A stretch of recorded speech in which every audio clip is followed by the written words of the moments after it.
ಶಾಲಾ ಮಕ್ಕಳ ಸುರಕ್ಷತೆಯ ದೃಷ್ಟಿಯಿಂದ ಬಂಟ್ವಾಳ ಸಂಚಾರ ಪೊಲೀಸರು ನಡೆಸಿದ ವಿಶೇಷ ತಪಾಸಣಾ ಕಾರ್ಯಾಚರಣೆಯಲ್ಲಿ ಶಾಲಾ ವಾಹನಗಳ ವಿರುದ್ಧ ಒಟ್ಟು 13 ಪ್ರಕರಣಗಳನ್ನು ದಾಖಲಿಸಲಾಗಿದೆ.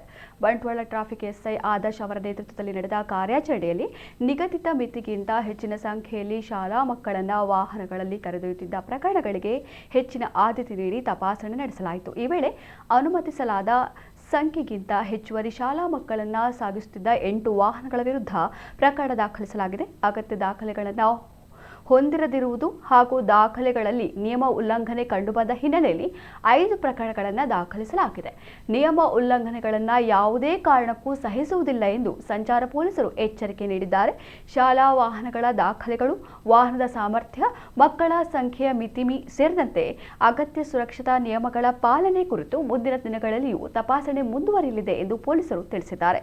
ಶಾಲಾ ಮಕ್ಕಳ ಸುರಕ್ಷತೆಯನ್ನು ಗಮನದಲ್ಲಿಟ್ಟುಕೊಂಡು ಶಾಲಾ ಆಡಳಿತ ಮಂಡಳಿಗಳು, ವಾಹನ ಮಾಲೀಕರು ಹಾಗೂ ಚಾಲಕರು ಸಂಚಾರ ನಿಯಮಗಳನ್ನು ಕಟ್ಟುನಿಟ್ಟಾಗಿ ಪಾಲಿಸುವಂತೆ ಪೊಲೀಸರು ಸೂಚಿಸಿದ್ದಾರೆ.